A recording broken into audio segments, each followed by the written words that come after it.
Everything we know about the rest of Nintendo's 2024 plans comes from sources. Or let me rephrase that, everything we think we know about the rest of 2024 comes from sources. It began earlier this year when the plan didn't seem to be on schedule. We didn't get a February General Direct, and then a leaker named Brazil said the Switch 2 has been internally delayed. Third parties were just informed it's being pushed to 2025. And that rewrote the entire history of what this year would hold. Soon after, sites like VGC and Eurogamer piggybacked off of this, saying their sources were telling them the same thing. No Switch 2 in 2024, we'll have to wait and see. And we assume that we're waiting for a direct to tell us what's coming in 2024. These leftover Switch games like Twilight Princess, Wind Waker, Fire Emblem, and probably Metroid Prime 4. But what if everything we think we know actually is just a bunch of nonsense? What's going on, everybody? It's Zach from SwitchForce. Normally, I try to keep my hype in check, right? I've tried to tell you that the Switch 2 is delayed, the Switch 2 ain't coming, we're getting a light year, we're getting a small year. Pump the brakes on any huge hype of really any sort. And Nintendo's oddities, their strange skipping of directs, seem to play into this. The Switch 2 is delayed, they had to change plans, and they don't have much to announce. But what if instead this is all according to plan? What if instead this is going how we expected it to go as they lead into Switch 2? What if instead all the sources are wrong and Nintendo did it on purpose? Let me know your thoughts in the comments down below, because we believe Nintendo is operating oddly based on sources telling us the Switch 2 is delayed. We haven't heard that from Nintendo. We don't know that as fact, but it's completely shaped our entire view of the rest of 2024. I saw a really interesting video last night from Dr. 81, who I respect as someone whose opinion I think he gets things right. He looks into details, he thinks about it very intelligently, and he really is cautious on what he posts. And he hypothesized, what if Nintendo just fed sources incorrect info to really squash the leak game? We know that Nintendo likes security. They're rumored to have their Switch 2 in a black box that you can't see but you can touch. They've been aggressively pursuing all sorts of legalities to take down emulators and individuals who try to pirate their games. The Nintendo ninjas are at their most lethal right now. And what if another part of their program in 2024 was to eliminate leakers? What if Nintendo wanted to get out there and fill the channels with bad info to spot sources and shut them down?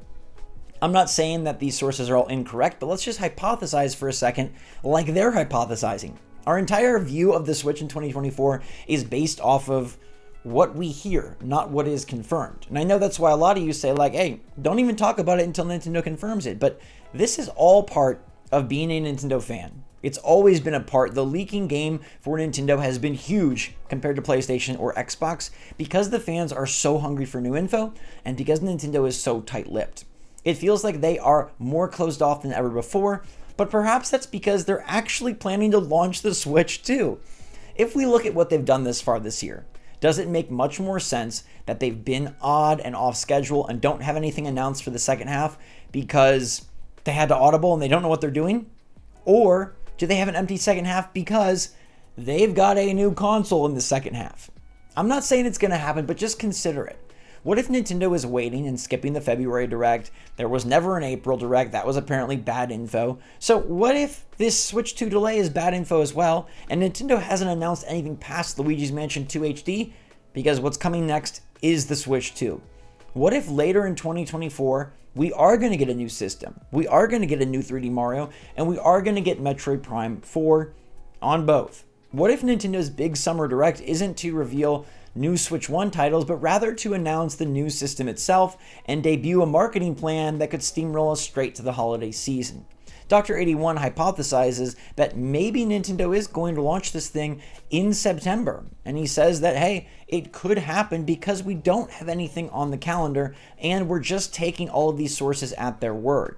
Now, the sources obviously are feeding the leakers, and the leakers surely did hear this info, but if the sources have bad info, they're more the ones at fault than the leakers themselves. This isn't to blame leakers or say leakers are leading us astray. It would actually be Nintendo just filling the waters with bad rumors, bad info, because why not? This is how you find out your sources, this is how you keep everything under wraps, and this is how you keep the public unassuming and shocked and surprised when you drop your Switch 2.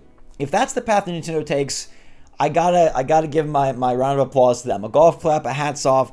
They're brilliant. Would it be sad to see leakers not have as many sources anymore? Yeah. Piero has somehow been predicting the direct spot on, and I bet Nintendo don't like that. He hasn't spoken much this year, and note, he hasn't spoken on the Switch 2 delay. Dr. 81 also notes that it's interesting that the reason for this delay is said to be first-party titles are not progressing as they need to progress. Nintendo has been planning for this console generation for eons, so the fact that they wouldn't have their first-party games ready seems very odd to Dr. 81, and frankly, it seems odd to me too. A big reason for a delay could be third-party support or some sort of parts shortage, but having a delay specifically because you couldn't get your big new Mario ready after the last big Mario released in 2017? It does seem off, doesn't it?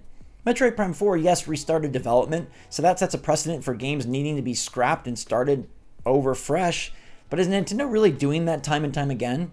Look how many hits they've released, and look how regularly they've released their titles this generation. Do we really believe that they've screwed up development so much that they had to shift around their plans entirely to the point that they don't know what they're doing right now? The more I think about it, and I'll admit I want to believe this because I'd love a Switch 2 this year, the more it makes sense that Nintendo's strange behavior isn't because they're scrambling, but rather because they have a plan and they don't have more Switch 1 games to announce because there's Switch 2 games to announce. Now, they could still just have a very slight year and want to save their announcements for later, but let's look at 2023. When they didn't announce anything for the second half of 2023, we assumed they didn't have games. But it was very obvious that they were emphasizing all of their marketing might behind Zelda Tears of the Kingdom, and that was to be the focal point for the year. It was almost as if they released their holiday heavy hitter in the summertime, and that was going to be what they emphasized for the entire calendar 2023. Once Zelda Tears of the Kingdom came out, okay, we revealed that we have Mario Bros. Wonder and Mario RPG and plenty more to talk about. But this year there isn't a big summer game. There's no big title to have all the marketing be centered around that explains and justifies why Nintendo has not revealed anything else. They've got Paper Mario and Luigi's Mansion, but I think we can safely assume that there will be games coming out in the second half. Nobody thinks, or nobody should think, that Nintendo is sitting out 6 months of the calendar year with no games, so then why not announce? It makes much more logical sense to me to not announce because you have a big central project that you're trying to hype and drive all your efforts and attention towards, like Tears of the Kingdom. But without that caliber of game this year, why are they waiting? Why would they leave investors in a lurch? The explanation we've been given, and the one that we've come to accept over the last few months, is that they don't know what they're doing and that they're having to adjust last minute because this delay was so unexpected. And I guess you have to ask yourself, do you think the wealthiest company in Japan, the console that pushed 140 million units worldwide, the company that's brought us Mario and Zelda and all of these titles regularly and reliably year after year, do you think that they would have that big of a goof up? Or do you think they're just being secretive and waiting for the moment to strike? I think a lot will be told once May 7th rolls around because these investors will want to know. I've been earmarking that date for a while now because something has to give. I don't think they can tell investors that, nothing. The next 6 months, nothing. We don't know, nothing. Enjoy Luigi's Mansion 2. I'm sure that's not going to sell 20 million copies. So what are they going to do? Furukawa will need to give these investors some reassurance, whether it's games, whether it's a tease, whether it's a new console, whether it's something. And that will sort of be our first notion of whether or not we've been led astray. Is Nintendo clueless, confused, and scrambling, trying to slap together a Switch 1 plan for the rest of 2024? Or is this all part of how they expected it to go, and Nintendo is merely waiting to unveil the Switch 2 and release it later this summer/fall? We could be in for the biggest surprise of our lives when it comes to video game rumors and leaks, as we completely bought into this delay when maybe there's no delay at all. Or maybe there is a delay and that's why Nintendo is being so funky, and this is just a pie-in-the-sky idea because me and Dr. 81 would love for the Switch 2 to come out sooner rather than later. It's very interesting, but I had to bring this to your attention, so if the Switch 2 does get announced, you can go back to this video and I can reference it and say, see, I did still have a sliver that made me suspicious. There was still a little bit of my brain that said, maybe this doesn't add up. Of all the companies, is Nintendo really the ones to screw their first party lineup up so bad that they have to delay their system and completely change their forecast, outlook, and plans for what would be their biggest moment in nearly a decade? Do you think Nintendo is the kind of company that could allow that to happen? Or do you believe that leakers and sources might actually be in over their heads? Let me know what you think in the comments down below. I think this is really interesting, and we won't know for a bit, but when we do, man, it's going to be, I think, mind-blowing. Either we find out that Nintendo is having all sorts of trouble behind the scenes, or we learn that sources can't really be trusted, in which case I think the leaking game changes forever for Nintendo, and that's probably what Nintendo would love to have happen. Just note how aggressive they've been this year, and think maybe they have an aggressive plan for leaks as well. Thanks so much for watching, everybody. Until next time, stay safe, stay healthy, stay happy, stay positive out there. Love you lots. SwitchForce out.